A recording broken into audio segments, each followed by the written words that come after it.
Hey everybody, welcome back to another episode of ATL on Fire. Dave, Cosmo shirt, looking sharp, my friend. Yeah, old school.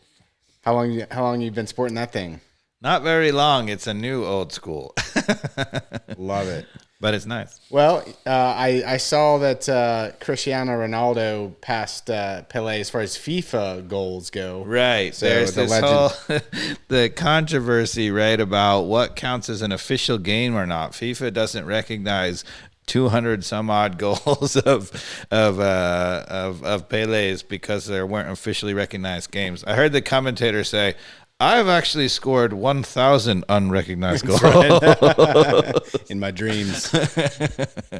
Yeah, but a hell of a stat for Cristiano Ronaldo, even though I don't like the guy much, but dang, got to give him props. Even he's a robot. He really is a robot. I mean, he's a robot.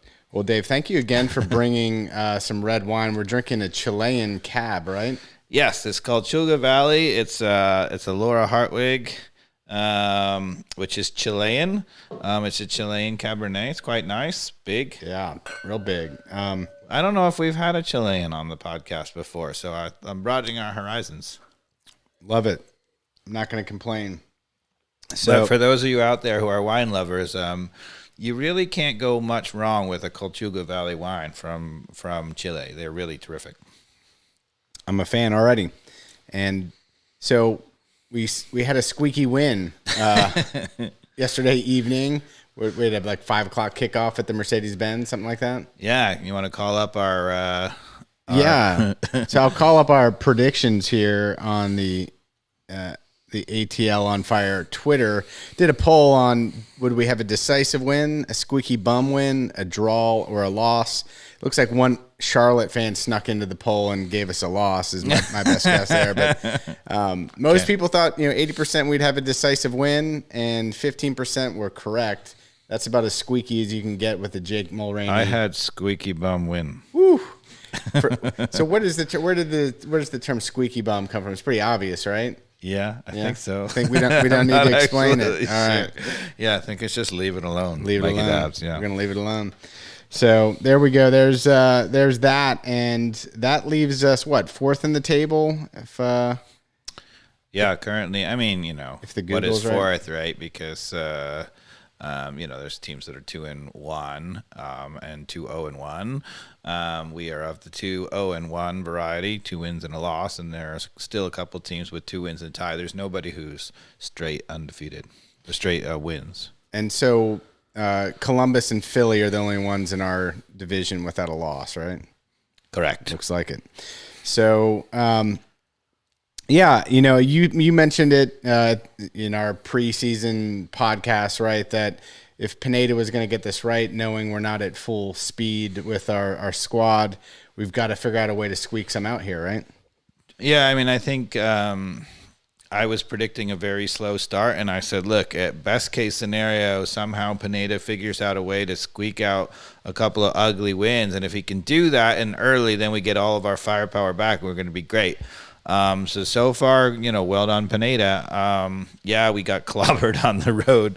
But the 2 wins at home, obviously you got to figure, Charlotte's not that impressive. They're going to be at the bottom of the table. Yeah. And, what did you think about the starting lineup? Obviously, we left a lot of really great players on the bench. Almada was available. Moreno is recovering from a foot injury. We even had Sosa back, right? And we kind of went with a similar lineup with what he's been going with Wolf in the game. Gutman, Alonso is back, correct? Right. So Alonso being back was good. I didn't figure Sosa was going to be even on the bench. I think that's a really, really, really good sign because, even preseason before he went back to Argentina for the visa issues, he was apparently training on his own, getting back from his hernia operation. And that surprised me. I would have thought he would have been fully recovered pretty quickly from that. And when he wasn't, I was like, is he going to miss the first third of the season kind of thing? But seeing him back on the bench means that he's obviously close. Got to be ready to go.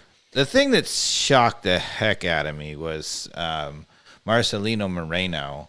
And it's not a good sign, podcast listeners, because, at this point, you got to figure that he would be fully, game fit. 3 wins in 3 weeks, of playing. You would think he'd be ready to go, start and go 90. The fact that he's still coming off the bench suggests to me that this is not a fixing problem. It's a long-term, you got to deal with it and manage the minutes kind of problem. It's like a turf toe type of thing in football, right? That's a little worrisome. Yeah, because you got to figure in Colorado and in here, if he was at all available to start, then he should have. Now, we talked about it on the podcast last week that I was recommending, okay, even if he can't go the whole time, why not have him start and play with a couple of the better players, try to get off on the right foot. I think I would reverse that for this game, because knowing Thiago Almada was available and also likely to come off the bench, if you start him, then he doesn't get to play with Almada. And so I don't think you can do that with 2 players. You can really, it's a funny thing to do, to start a guy and plan to have him come off at halftime or whatever. You can do it maybe with 1. You might be able to do it with 2 because they still have 5 subs, and we can talk about, should MLS still have 5 subs? It seems a little crazy to me. Do all the other leagues, are they still going by the 5? No, the Premier League's back to 3. Okay. But that's pretty recent that they flipped back to 3, right? Yes, but so maybe, with 5, you could perhaps start 2 in that kind of a scenario. You could have, for example, started Almada and started Moreno and planned to bring them both off. But I think mostly that strategy is really only good for 1. Okay. No Miles Robinson. Happy birthday, Miles. I think it's his birthday today, but he was unavailable because of the red card he got in the previous game, right? Yep. So what did you think about the back 4 in the first half?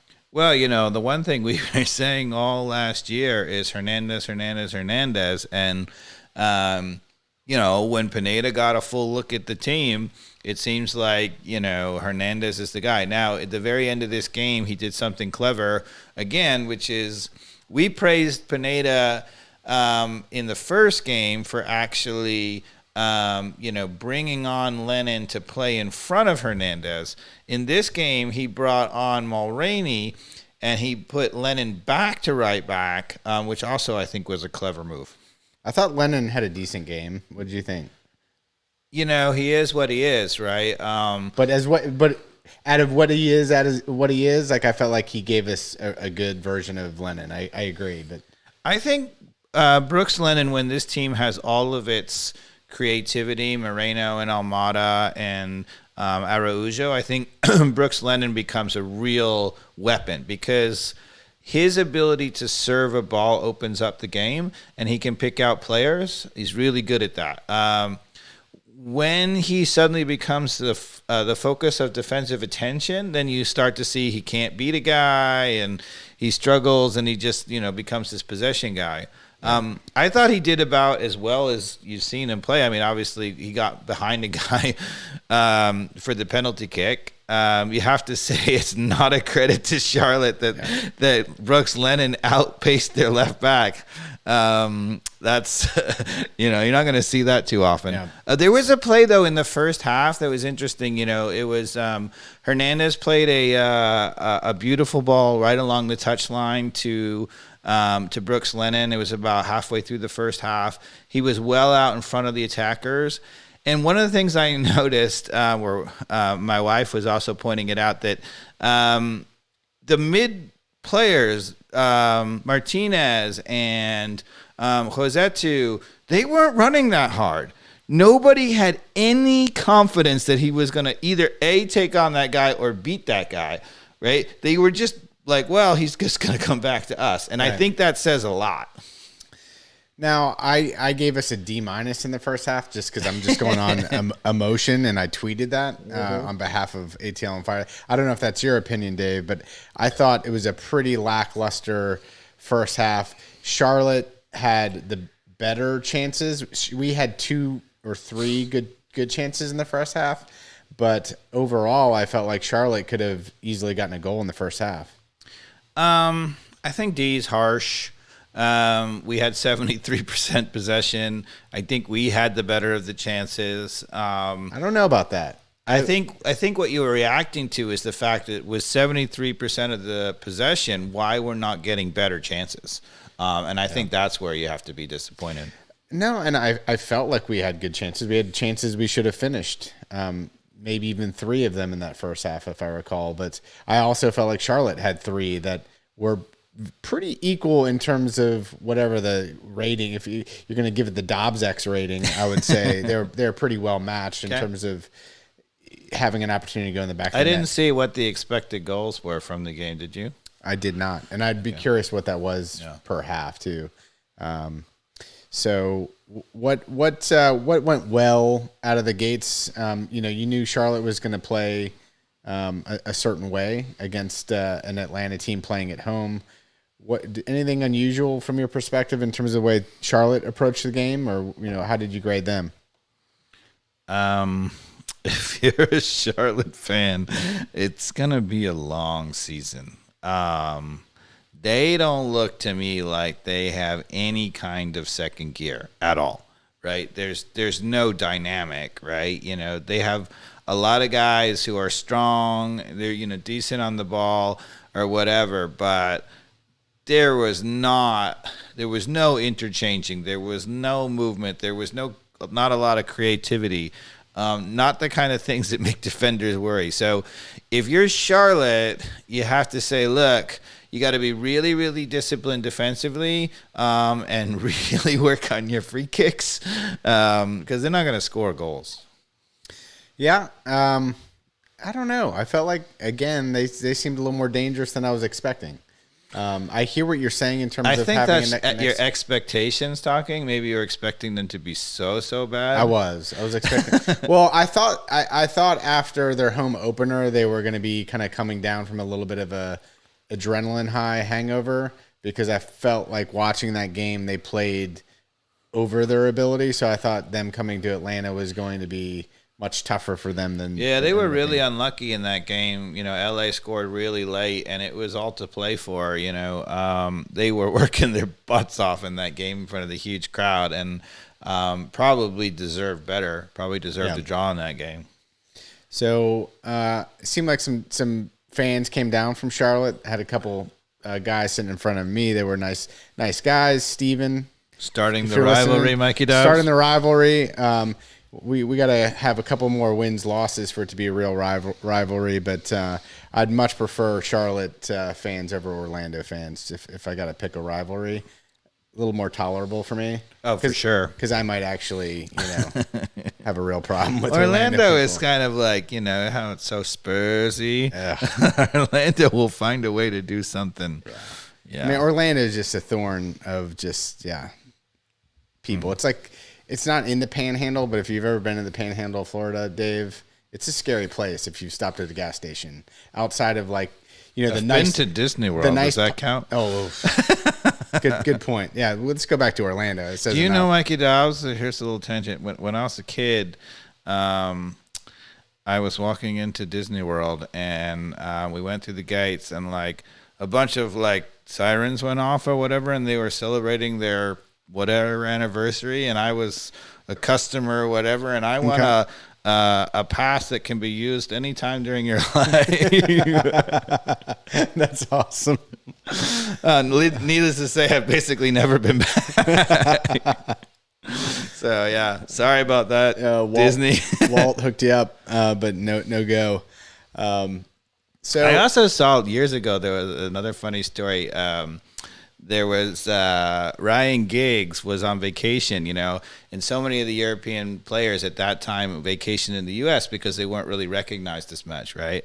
So he was on vacation as a young kid, and he was in Florida. He goes to Disney World, and he walks in, and all these people, they're European tourists, right? And so they all come up to him, asking for autograph. And, he's got a camera crew following him around, Ryan Giggs, beach vacation, whatever. And finally, somebody from the Disney Corporation comes up to him and says, why are people asking you for your autograph? Who are you? So it goes to show you, I think that's a great story because, I mean, could you imagine anybody from Manchester United showing up at Disney World now? I mean, everybody would know who they are, even Americans. Yeah, I guess you're right. It's changed completely. True. Well, the EPL has grown in so much popularity, and that went to the ATL on Fire trivia from the last podcast. I mean, soccer in the U.S. and in terms of popularity includes, eyeballs on the EPL, right? And it's amazing. Some of the people that weren't watching soccer at all 5-10 years ago now are tuned into the EPL and just love the rivalries that it has. And again, that's why I'm excited about it. It's more fun when it's at home, Dave. It's more fun. So how do you then feel about Charlotte breaking our attendance record? Right? Is that a good thing because there's lots of fans, or do you think that that's a total fluke and they're never going to have that ever again? Well, here's the thing. I'm conflicted. I hope that they have great attendance, honestly. I mean, that's only good for us. It's only good for Atlanta United to have a rivalry and soccer to be that popular in the South. I mean, hands down, it's awesome. I mean, it's exciting.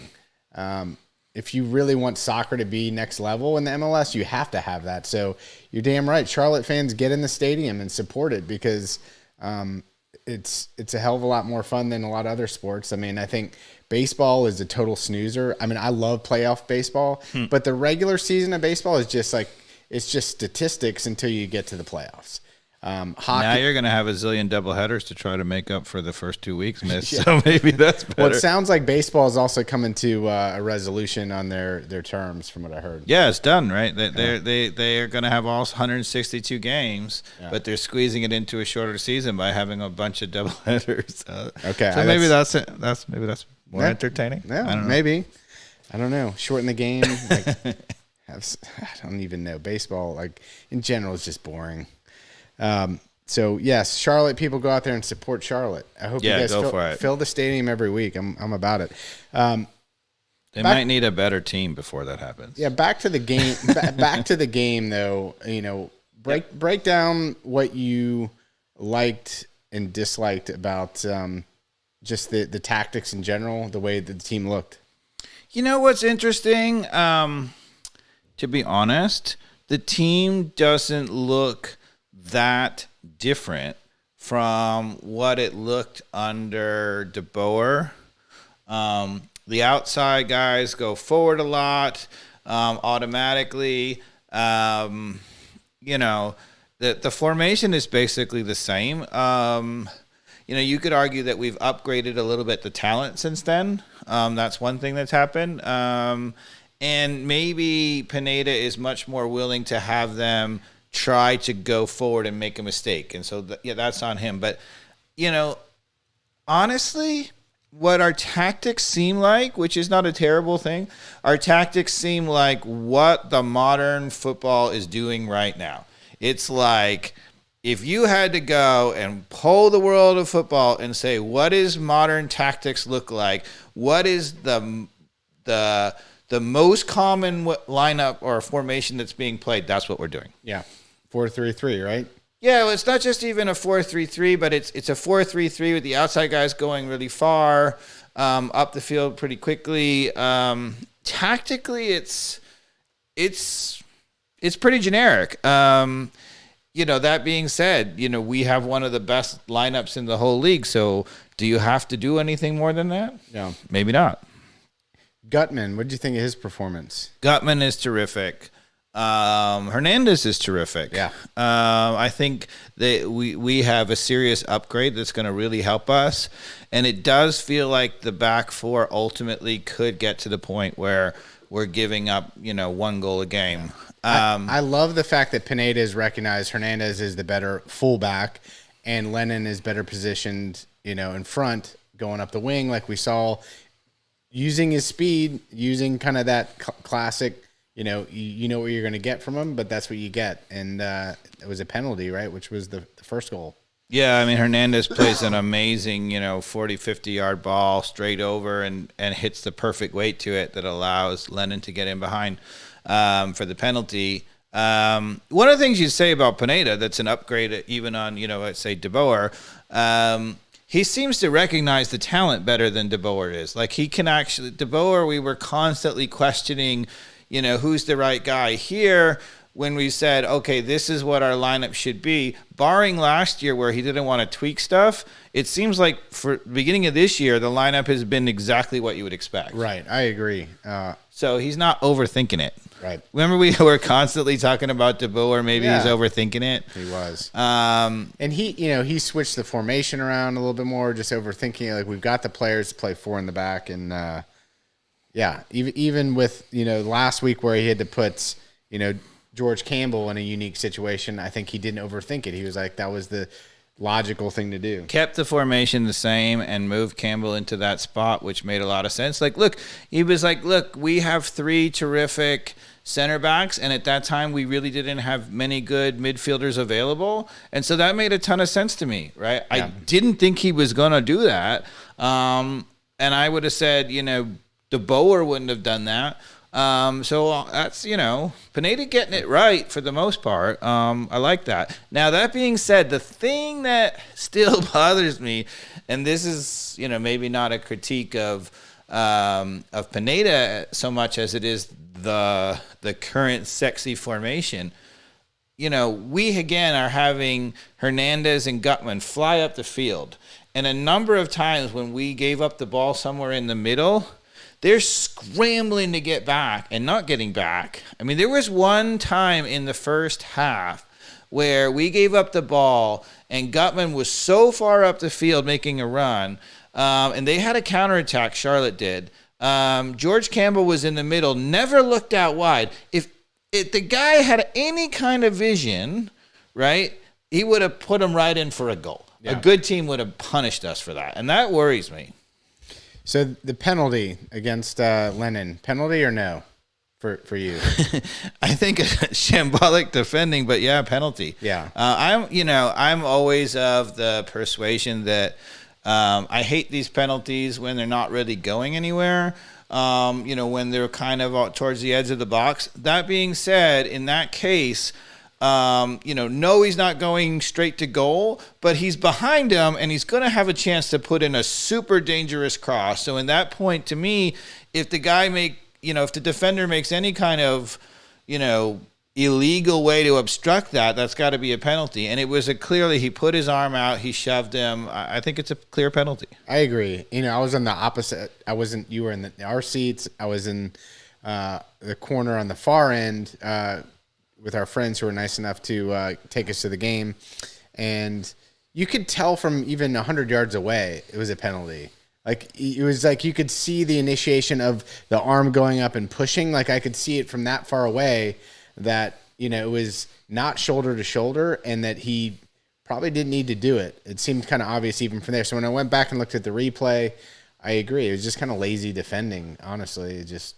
One thing I think we should educate the listeners on is that, there were a bunch of people, with sort of holding their breath thinking, oh, maybe VAR is going to overturn that. One of the things you should realize is that there was zero chance that VAR could have overturned that, because VAR, when they're looking at penalty decisions, a lot of times it's handball, whether his arm was in an unusual situation or not. When it comes to a foul, right, the only time VAR is going to overrule it is if there's no contact, where the guy, dove or whatever. As long as there is contact, even if the VAR official feels that the contact doesn't warrant a penalty, the ref on the field blew a penalty. So as long as there's contact, they cannot overrule that. That's the way the rule works. Yep.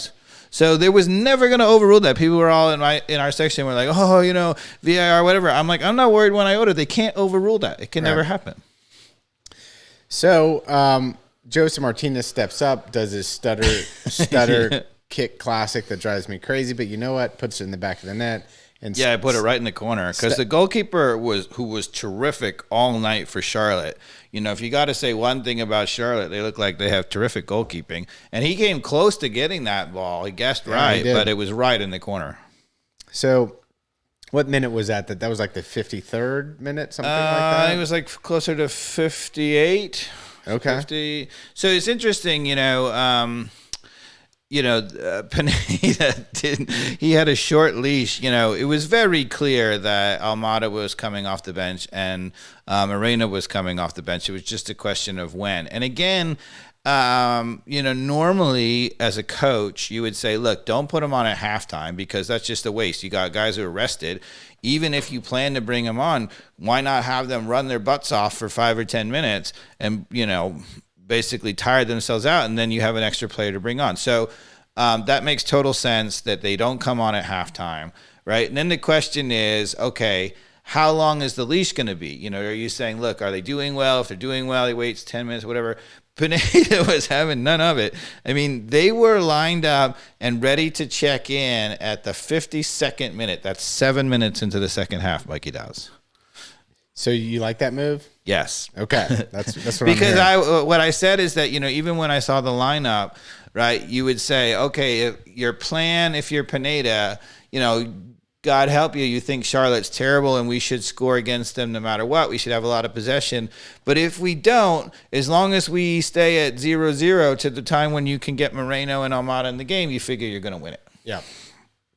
So tell me what you saw with Almada and Moreno as soon as they came on. Did it change anything? Yeah. I mean, so let's start with Almada. Hardly saw much. He ran around a lot. He showed a lot of activity. I was watching him, consciously just watching him, seeing where he was movement. The movement was terrific, but he just didn't get on the ball very much. And I also would have said that in the few touches that he did get, clearly he has good feet. He had no problem in tight spaces. But I would say, look, total jury out, like nobody knows. Yeah. As for Moreno, I love the guys over at Dirty South. I think they do a great job. Their player ratings, they had Moreno as like a 6 that, he did some okay things. Not in my book. He changed the game. Well, every time, Moreno, I'm a fanboy. I feel like he's the only one that just changes the momentum. I think, again, always the knock against Moreno is like he's had some moments in front of goal where he could have done better. But, boy, in the middle of the field, like the way he sets people up is just second to none. Well, one thing that a lot of the casual viewers, and to be honest with you, a lot of the youth soccer coaches, right, they see a guy who doesn't really blaze past people and, he's constantly getting bumped around and whatever. He's not running by people, and they think, he's a little bit slow, he's a little bit plodding. You're not watching the game because he is going at spaces and he gets bumped, but he never goes down. No. He has amazing balance and he's still running with the ball. And as a result, people have to come to him. As soon as people come to him, he makes fabulous decisions. And by the way, the most foul guy in the MLS last year. Yeah. There's a reason for it. Yeah. There's a reason for that. He is pure class. And of course, which I think we'll get to and show the podcast listeners who are watching on the YouTube channel, the Moreno ball for the goal, when he plays the ball out to Mulraney, it's 50 yards. It never gets more than 5-6 feet off the ground. I mean, good Lord, that was a ball. When you see a ball like that, you're like, oh, something's about to happen. Something's about to happen. You just don't see that ball. Yeah. I mean, when's the last time you saw that ball? Yeah. We're watching, you and I are watching Premier League. We're watching some Real Madrid. Wolves, we're watching, Barcelona. I don't never seen that ball. Yeah, that was a hell of a ball. I just don't see that, right? So, good on it. Yeah. Someone else a 6, for that kind of thing. But I'm like, I'd give him a 10 just for that ball. So before that, we ended up getting scored on though by Charlotte off of a set piece, corner kick, my end of the field where I was sitting in the same corner where the corner was taken. No. You have some strong opinions about. Yeah, I wanted to break this down. So, again, going back to last season, Pineda says that he lets his assistant coaches work on, free kicks, corner kicks. And you can see offensively, we actually had a couple of plays that were drawn up. Didn't work that well. But, okay, at least we're trying some things. I think if we offensively, if we're doing sort of that trick play every time and not just sometimes just, sending in a beautiful ball. I think that's a mistake. But I do like to vary it up. That keeps people on their toes. But let's go to defensively. So for the YouTube watchers here, we've got it pulled up on the screen here. So Dave, describe what you're seeing as the ball is about to be kicked here. So Atlanta United is playing, mostly zone. They have 1, 2, 3, 4, 5 players who are zoning straight across the 6-yard box just outside of Guzan, right? And clearly Charlotte is prepared for that because Charlotte starts the corner kick. So typically you see a lot of guys inside. They don't have a single player inside the 6-yard box, basically, right? Maybe in the front post there's one guy, but their 5 main players who are going to goal are at the penalty spot, but kind of stacked up in a group. Exactly. And that's a nightmare for the zone marking because so if you're playing against the zone, right, you just can overload a spot. And so they bunched 4 or 5 guys right up near post, just outside the 6-yard box. It starts out, we only have 2 players there. As soon as the ball is served, one of the players comes, I think George Campbell comes out and becomes a 3rd player. But we're still talking about originally 4 or 5 against 2 and eventually 4 or 5 against 3. So they have a numerical advantage. So do you want me to run tape here? Yeah, so you can let it play. Okay. Tell me when to pause, but here comes the kick. So there's the cross, and it's a header.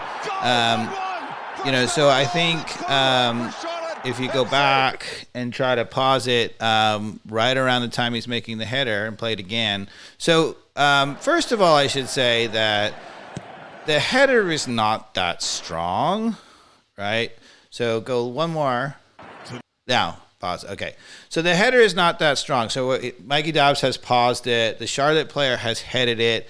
And Guzan he's slow to come over. I think he might have been a little bit blindsided by Gutman standing right in front of him. There's a lot of players on that side, Not a lot, just Gutman.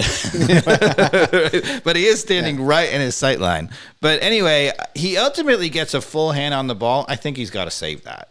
That's not so good. But that being said, here's my problem, right? My problem is that when you play zonal marking, right, so much of focus is to have players close enough to a space where they can go after the ball and get it out, okay?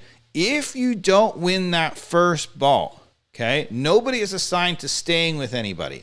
And this is happening over and over to us. So you'll see this ball is headed towards the goal, and it's only a question of whether he's going to save it or not. But if that ball had been flicked a little bit, if it had been headed down towards the near post, if he heads it and Guzan makes a save, 2 Charlotte players peel off, and they end up standing front post and near post wide open. Yeah. Nobody around them, right? That is going to cost us goals, Mikey Dobbs. The whole zonal group that stepped into the bunch let the flankers come out, and we got a pincer movement on the outside. Yeah, and that's what happens all the time to the zone. To me, the biggest problem with the zone, I mean, I've talked about how you have 2 guys and you're not really sure which of the one's going to head it, and the guy steps right in between. That happens, and I think that's a problem.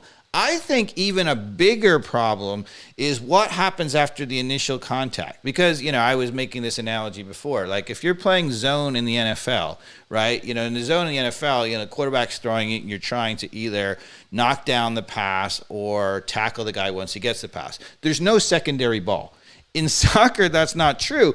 Often the ball gets knocked down to a secondary ball. And if you don't track the secondary runners, they're going to score. Yeah. So anything else you want me to point out on this play? I mean, that's pretty much it right there. Look at that. That ball, if it ends up on the back post in any way, Brad fumbles it. It gets flicked. Again, we got a guy wide open. There's 2 Charlotte players running towards our goal, near post, far post, even with the post on both sides. Neither of them are marked by anybody. So in general, you like to bitch about zone defense on a corner. Even though you're not against it, you think that the majority of it should be man-to-man and then leave like 1 or 2 players zone at most? Yeah. Tata loved to keep things simple, right? He had basically a complete man-to-man marking scheme, and then he had Joseph Martinez who would play at the front post. And occasionally he would allow one of the center backs in the middle as a free floating guy. And it was great. We were, I think, basically top in the league in defending against corners. Keep it simple. Yeah, keep it simple. So do you want to go to the Moreno pass? Yes. All right. You should go find the Moreno pass. I'll see. While you're doing that, I will say that one thing that I wanted to talk about was, once again, Alonso. His movement and class is really terrific. He reminds me a lot of Santi Sosa. Both of them read the game beautifully. They boss around the field. They take up good spots, and they're good in the tackle. And you know what I would say is, you know what he's going to end up doing for us is that, when Santi Sosa has played a couple of hard games in a row, Alonso's going to sub him. We're not going to miss a beat. That's one thing. And B, we go on the road to certain huge, hard places to play in. Why not play them both? Right? And really say, look, okay, we're going to be really solid. When you do that, then you're going to take off one of, the attackers, but you still can leave the room for Almada, Moreno, Araujo, and Martinez. You just don't get the, let's say a Brooks Lennon. It's probably worth doing that. Or you take off a Josetu. I think that's going to change our options. Here's the magic right here, Dave. I got it on the screen here. So I think this is it, right? Tell them what they're going to see. So who is that played the ball out wide to Moreno? Campbell. Campbell, just shy of the 50-yard line. Moreno picks it up. Run tape. Moreno. I mean, look at how he's going sideways. And just plays such a curling ball right to the top corner of the 18. Moreno cuts it back. Oh, Moreno's left-footed. Mulraney. Thank you. Mulraney. And there's the inverted winger. Yeah. I knew you were going to say it. There's the inverted winger working, because that's starting. Like, who else? Dom Dwyer did it the other day. It's twice in 2 games. Twice in 3 games. Yeah. So maybe Pineda's found the magic. We didn't score an inverted winger goal all season last season, and we scored 2 in 3 games. It's funny because I would say, look, it never happens. In both of the goals, right? It was a long diagonal ball setting up a guy who got really one-on-one, isolated out wide, and was able to cut in and really be dangerous. That only happens when you play very quick in transition and get someone out on the run, or a 40, 50-yard ball. But, if we can keep playing that ball, and if the other players like Araujo, etc., are really running and preventing people from getting over there, then... if you had to have a guy isolated around the top or the corner of the 18-yard box, right, and there's no help, which happens rarely, then sure, an inverted winger is great. That's what it's supposed to be for. It just never happens, so maybe I'm wrong, Mikey Dowd. What do you think? You think that that's a fluke and it's never going to happen all season, or you think it's going to happen a lot? I mean, I just I don't have too much of an issue with the inverted winger thing, because I think it does provide a lot of advantage when you've, because I played out on the sidelines much in my day too, and enjoyed kind of cutting in and using that angled space with your strong foot. Yeah. It feels good. Now, again, to your point, it's all about the stats and what it means in terms of goals and assists, right? So, the thing you have to say, though, is for those moments, how many times do you give up a chance where, Moreno is running through the middle, or an Araujo is running through the middle, they draw the defense in, they play it out wide to those guys, and they have a chance either to cross it or to get to the end line and cross it, and when they're inverted, like a Mulraney's inverted, he won't do it. And then he just cuts it right back into the... Rip one, and it goes over the post, and then it's... Well, that, or a lot of times he cuts into the middle, and there's 2 guys defending there, and he never even gets a shot off. That too. Because you saw it actually early in the half. There was another diagonal ball, and I don't remember who made it. You can probably go back and find it if you wanted, but...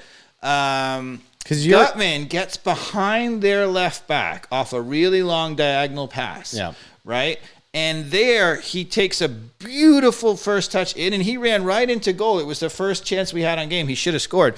But the thing that allowed him to do that was him being left-footed. You are never going to make that diagonal touch and get in behind the guy if that's your weak foot. Yeah. Overall grade of the game. Overall grade of the game. Since I gave us a D- in the in the first half, I finished with the B-. Obviously, super excited about the overtime goal, and that's the only reason I'm giving us a B. I mean, of course, yeah, a B. I have to agree. I think a B. I mean, on the one hand, you're like, it's not going to hold up well long term in the season that we barely squeaked by Charlotte. People are going to hammer them, and you're going to say, look, if this is mid-season or 3/4 of the way through the season, Charlotte coming to Atlanta, you got to figure you're beating them by like 2, 3, 4 goals. It's party time, right? That being said, with the team that we have playing, I think that that tempers things a little bit, and you have to say good on them for getting any kind of W. So you're definitely not going to give them some kind of A where we, even with our subs or whatever, we're dynamic and whatever. I think it's a little harsh to go to like a C where you're like, we really didn't get it done. We did possess the ball. We did have what I thought were the better chances. So we got Montreal coming up on Saturday. Well, one more thing I was going to say is, so Mulraney coming off the bench, we were talking about the problem with our team depth-wise is that when you have Mama all playing, right, Moreno, Martinez, Almada, and Araujo, Mama, then the question is who changes the game off the bench? And I was saying maybe Josh Wolf. He has looked somewhat dynamic. I think he would look better against really tired players in the 70th minute. But the guy maybe who could be it is Mulraney. But you know what? Can Mulraney change the game off the bench? Yeah, well, he always has, I think. I think, when put in the right situation, he can change things off the bench. So that's not new for me. It's when you overuse his role where he doesn't he's starting. It's a problem. But yeah, he's fantastic off the bench. I actually like the fact that Tyler Wolff is getting so many minutes early on here. This is a real advantage to him and his development. And you're seeing it. He should have had a goal last night, and he'll learn from that. I felt like he could have done better in the previous game. He scuffed one that we talked about. He could have had a goal. And unless you get those minutes, you don't learn from those. And I think he's learning, probably his soccer IQ right now is going through the roof in terms of what he's learning. He's obviously got the pedigree. So I think it's just a matter of time before we see Tyler Wolff start to put some in the back of the net. And that'll be, if I'm correct on that, that'll be a real luxury for us as a team that's got, good talent already. I'm going to agree with you and disagree with you. So, yes, I think it's great that he got all those minutes early, and that should help him. The reason why I'm going to disagree with you is even over those 3 games, it seemed to me like he's disappearing more than he is getting better. I don't know. I thought he played better against Kansas City. I thought he was middle against Colorado. And to be honest with you, I thought he was poor against Charlotte. I agree. I think poor against Charlotte in terms of the finishing moment for sure. And not just the finishing, his movement, his dynamic. He just wasn't on the ball as much. He wasn't as dangerous. Well, in the other game, he had the assist. In my mind, Joseph had the little cheeky heel flick to Araujo. That was the first game, but it was all Tyler Wolff's movement that created that. Yeah, I thought he was great against Kansas City. Right out of the gate, he looked really fresh and excited. Now he looks like, an 18-year-old who's a little tired. All right, you've said your point. And I would say, look, hopefully then you get refreshed by now going to the bench and coming on for the last 20 minutes, and then you can be both, full out. Yeah. For that. Anything else to close out the game last night? What did you think about the fans at the Mercedes-Benz? It was kind of quiet there in general, right? Yeah,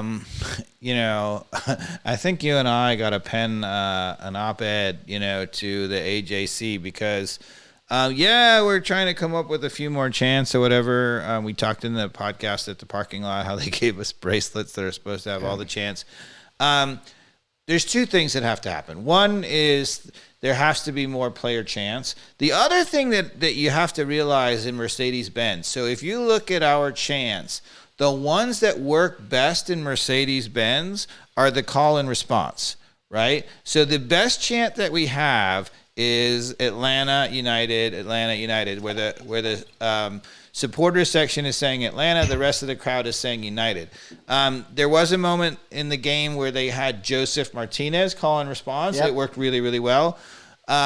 You have to realize in that big of a stadium, because it's so big and the sound takes a little while to get to places, it's kind of difficult for everybody to sing at the same time.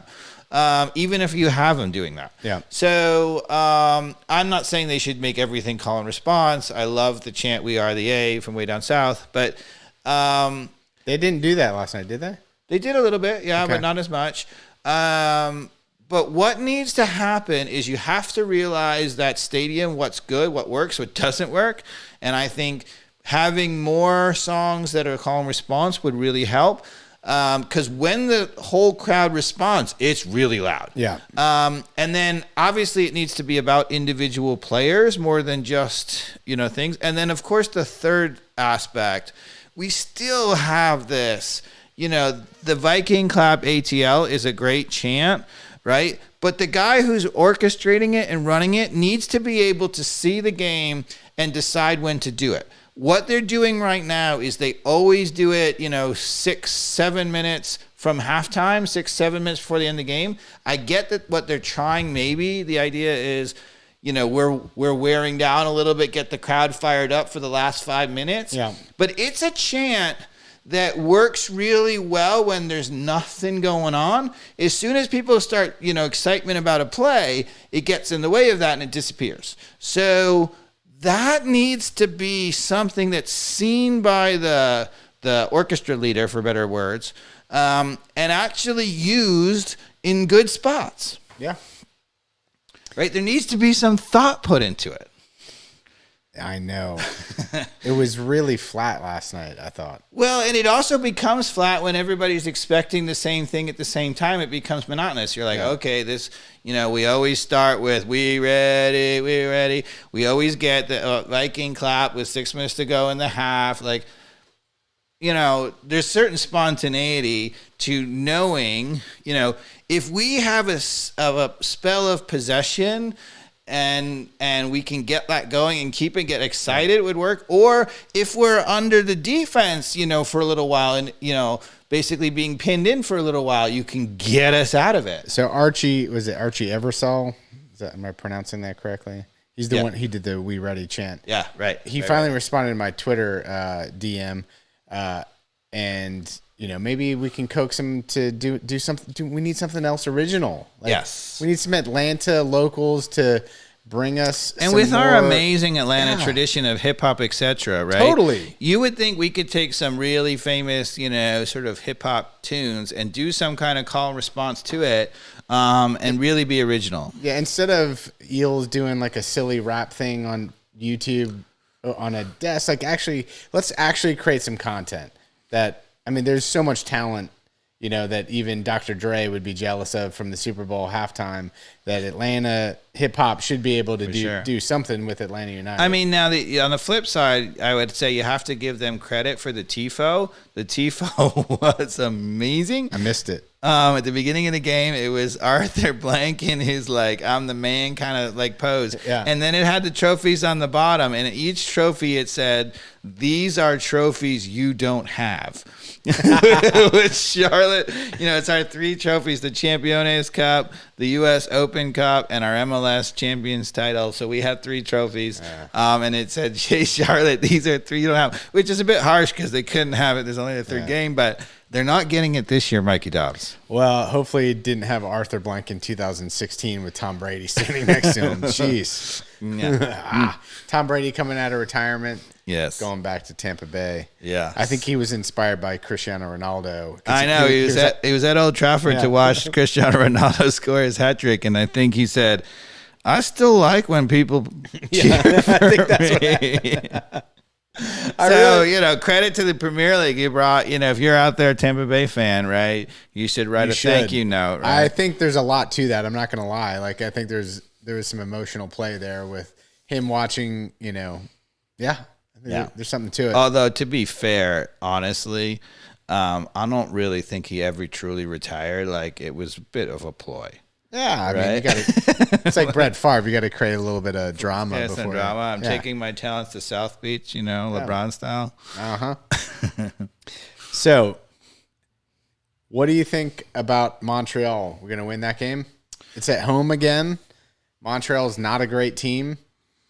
Is Montreal not a great team? So if you bring up the table, we can look. But let's take a look. I think that Montreal is not a great team, but they're not also a terrible team.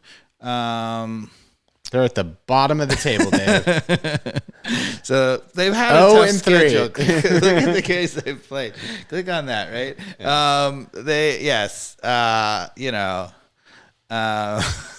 They lost to Philadelphia. They lost to New York City FC.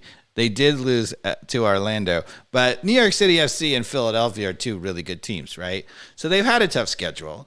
I don't think Montreal is terrible. At home, though, you got to win that game. And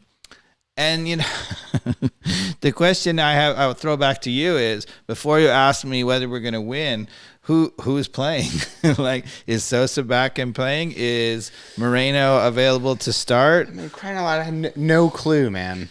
Yeah, I mean, it is really bad, the information that we get. I mean, there's nothing that couldn't have told us, what exactly is going on with Sosa in terms of, they could have told us why he didn't, wasn't appearing in preseason that much. I mean, They kind of said he had a surgery. Nobody even told us that he was going to have a surgery, by the way. That was news. Oh, yeah, he had a surgery. I read that in a tweet saying, I'm like, oh, I didn't know he had surgery. They did say it, but it didn't come out until basically this preseason. You're like in the offseason, like we all knew, everybody knew every detail about Martinez's ACL surgery. But well, no, not even Martinez. Like, it was kind of news that he had like some serious complications. Yeah. And I realize I don't want to over broadcast that. This personal a little bit, but he really struggled with multiple recessions in terms of dealing with that. Right. And I didn't know that until months after. No idea. So I think that the lack of information in that situation is bad.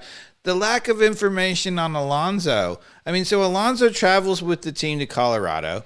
Right, so he's clearly planning on playing, and then all of a sudden he's not available, and they say it's a heart issue. Okay, so in the Dirty South they were discussing. They're like, okay, he has COVID, and he has a really long-term COVID, which affects your heart, or B, he has altitude, right, and he like collapsed or something. And none of which are good, and both of which suggest that he's probably going to be out for months, right? And then comes back and Darren Eales goes on 92.9 The Game, and he says, oh, Alonso's available, right? So then you're like, okay, weird scare, heart thing, now he's available. I guess it was just a scare and he's all right. And it turns out he has an enlarged heart. Did you hear this? No. They have diagnosed him with an enlarged heart, which apparently makes you vulnerable to all kinds of things, but he's had it presumably his whole life. Yeah. And I don't know what in Colorado triggered them to look at it. He must have had some episode. But again, there's no information, right? We now found out that he has an enlarged heart, and he's had it since birth. And apparently, they're like, okay, play on. And he's fine. Speaking of people who are fine, I watched the Brentford Bees beat, who was it, Watford or Burnley? You saw Ericsson? Yeah. Yeah, I never thought I would see that again. I mean, talk about heart recovery. Yeah. That was pretty cool. So just for those of you who are wondering what we're talking about Dennis Ericsson, who is Danish. Christian Ericsson, sorry. Yeah. Who is Danish he's playing in Italy for Inter Milan, and then in the World Cup he collapsed on the field. He had a heart attack and he was dead. For his national team. I watched it, and unfortunately, I actually turned the TV off, as in didn't need to see that happen on live TV. Like, Right. had written him off. Right. And so they did CPR on the field. They brought him back. He has now been fitted with a pacemaker that will jump his heart if there ever has a problem. And, you know, I think we talked about it in the podcast, but, you know, I don't even know the right angry word to say to the Italians, but so the Italians have banned him from ever playing Italian football again because they say he now has an advantage because something's pumping his heart. That's an unfair soccer advantage, which to me is the epitome of terribleness, right? What's the word for it? Do you have a word for it, Mikey? I'm going to use a Dave Katz term. You ready for it? Okay, I'm ready. Shambolic. Yeah, it could even be worse than. I don't have to think about it. It's worse than shambolic. It's catastrophic. It's ugly. Yeah, it's ugly. Yeah, that's a good word for it. It's ugly. So anyway, apparently Alonso has an enlarged heart. Do you know what other famous sports sort of athlete had an enlarged heart? I do not. It's a trick question, kind of, but the horse Secretariat, the best horse of all time, when they finally died. I was going to go with Greg LeMond, but that was off the... Yeah, would have been a good one, too. Greg LeMond, the cyclist. But apparently when he died, they did an autopsy, and it turned out he had like a 4 or 5 times enlarged heart compared to a normal horse. Huh. So, you know, Alonso, people wonder why he's defensive midfielder extraordinaire and covers all this. So he's got an advantage, is what you're saying. He does, but it's a genetic advantage. Well, isn't that how most advantages happen? Genetics, I would imagine. Yeah. So anyway, Dave, you know a little bit about this. I would imagine. Yes, I do. So, you know, going back to what's going to happen at Montreal, the question is, what's the team that's going to play? Is Almada going to be ready after 1 week of training to start? Is Moreno ever going to start a game this year? Yes. I think, Moreno is going to start a game this year. Right now, I think the answer is no. Dude, he looks too good not to start. He looks amazing, but there has to be a physical reason why they're not starting him. Caution. If that's caution, I think that's madness. And the one thing I think you can be critical of Atlanta United or Pineda is they have been overcautious with injuries. Do you think that's a product of Pineda or like the organization culture of how I think it's the culture. MLS, you know, the medics work and all, like it's different than even European football, the way that they treat that culturally within the MLS, I think. Yeah. We're going to see. I'm going to predict that Araujo is back at 4 weeks. I hope so. Because I don't think that hamstring pull was that bad. I don't think so either. I also don't think just watching. I mean, look, watching Moreno play, like I hear what you're saying. Yeah, like he's got obviously some sort of systemic. Is that how you say it? Systemic. Yeah. Problem. That's clear, right? He does. Like that foot injury. It's like a Julio Jones type of foot injury, right? Yeah. And so you've got to they're managing it, but I still don't think that it's going to prevent Pineda from pulling the trigger on having him start and play a good number of minutes. And holy cow! If the mama is out on the field, like that's way better than Bam. Well, you're not going to get mama because Araujo. Montreal would be 3 weeks. No, not during Montreal. I'm just saying at any point, right? Oh, God. We barely ever saw Bam. Barely. Bam was like seeing a Yeti sighting. So if we ever see Mama, like we might be the MLS Cup final. That's all I'm saying. Yeah, I mean. So look, when Araujo played for his first 20 minutes before he got hurt or whatever it was, he looked like a dynamite like you haven't seen in MLS very much. Moreno has looked every bit the pace of his best playing for the year. Obviously, we'd have no idea yet about Almada, but honestly, even at that point, if Almada's a bust, defensively, Sosa, Alonso look phenomenal. Hernandez, Gutman, and we have terrific 3 center backs. Yeah. So that's a team, Mikey Dobbs. It's a real team. And And I have to give it all credit to Pineda. He's not overthinking it, and he's just putting the best players out there. So, I think we've talked about it all, right? Even the upcoming game. So what's your prediction for Montreal? You going to make a prediction? Yeah. I think we win 3-1. Yeah. I think, as much as I thought we were going to struggle out of the gate, I feel like maybe we've dodged a bullet and Pineda pulled off what I was hoping he would. And I feel like now maybe in Montreal, we stretch our legs a little bit. I'm not sure we score 3. I'm going to go 2-0, but also a 2-goal win. I like that even better, honestly. So maybe we finally see the first shutout. Maybe even you see, for example, some minutes from Sosa. Yeah. So March is a great month for soccer. It's first off, we got St. Patrick's Day coming up on Thursday. We've got the EPL in full gear for relegation and all the top 4 position stuff. Go Wolves. Let's try to get in there, number 6. Mikey Dobbs' team, Leeds, that was going to be so good, are probably getting relegated. No, I think Leeds is okay. It's Everton that's got to be worried. Leeds right now is... They won the other day, though. Yeah, they sure did. They won. Those are important 3 points, Dave. I thought that. Everton lost. Because Jesse Marsh is their coach now, right? And he got his first win. You're darn skippy. Somehow missed that. Yeah. Okay. All right. So the U.S. coach pulling it out. So U.S. Let's go back to March soccer. We've got World Cup qualifiers coming up for the U.S. men's national team. But before we get to that, Dave, didn't you go to the U.S. women's national team game? 2-3 weeks ago? Yeah, my daughter and I went out to L.A. to the She Believes Cup to see the U.S. versus New Zealand. Talk about a dynamic. 3 own goals. Well, there were 3 own goals from New Zealand the first 20 minutes. Thank you, New Zealand. Kiwis. And you got to feel bad for her. That's never happened in international soccer before, and they substituted her. I watched it. I was like, oh, boy. The first one was terrible, right? The first one was a cross, and she literally shanked it into her own goal. The other 2, the second one had nothing to do with own goal. It was a header that just basically glanced off her shoulder and went in. You're not going to do anything about that. Yeah. The third one was sort of in between. It was right at the end line. It was a really tight cross and just slammed it into her. If she had done really well, she would have not given up the own goal, but it wasn't a terrible own goal. So what did Anna think of the experience? Is that her first game?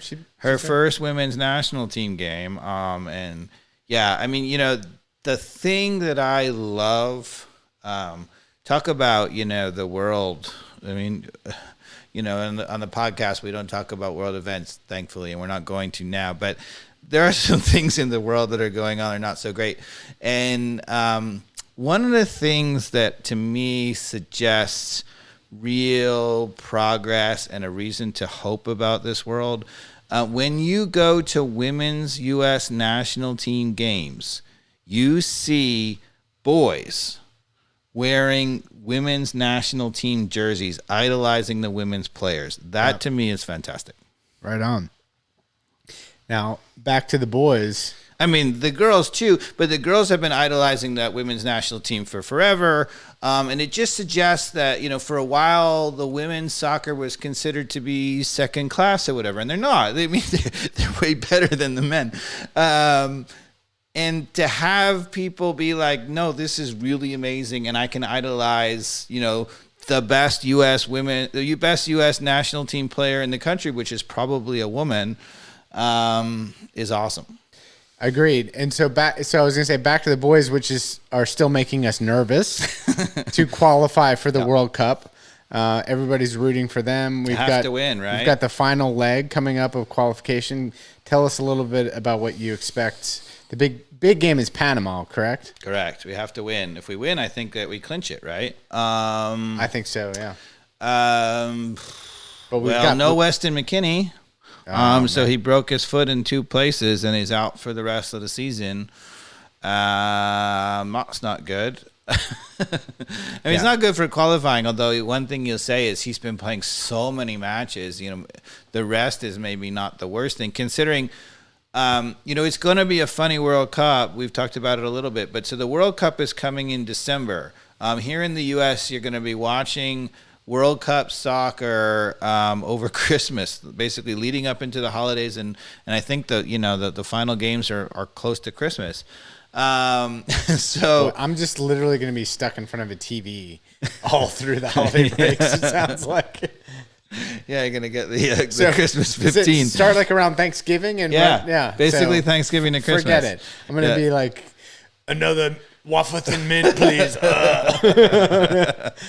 Because I know I look great on the YouTube already with my dad bod. And there's a couple of dad bods on the podcast. Yeah, that's fine. But anyway, my point being that so it's interesting. So I have always said that the unusual thing about the U.S. is that we have World Cup in the middle of the MLS season, right? Typically it's in the summer. Yeah. Right? And I have always said that, at some level, all of the European players are coming off a super long season and they have to extend it to play in the World Cup. It has shown in the World Cup in that a lot of the world stars have been just exhausted. And really the best players have often been young and up and coming players. So, if you're a World Cup coach out there listening, right, the formula is to have a really good solid unit, don't give up goals, and have one or two young creative attackers who haven't played all those matches in the season or just hitting their stride. That's the way you win. But it's a different strategy. But now it's going to be different. So I've always said that the U.S. could potentially win the World Cup a little bit before we're ready because we could have MLS players all in stride. Two things that have happened. One, most of the best players are now playing in Europe, so forget that. And now, of course, for this year, the World Cup has been shifted to December. So now I would say the advantage goes back to Europe. Those players are going to be in mid-season form but not yet tired, whereas the MLS players are going to be right at the end of the season and exhausted. Yeah. That's my point. So we've talked about it all, Dave. Anything else? Yeah, once you get the World Cup strategy, then I think we've talked about it all. For sure. Yeah. Well, thanks for listening, everybody, and have a good evening.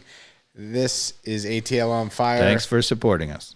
Watch the Montreal game at Saturday. What's kickoff? 4:30, I believe. 4:30. 4 or 4:30. All right. Thanks, everybody. Take care.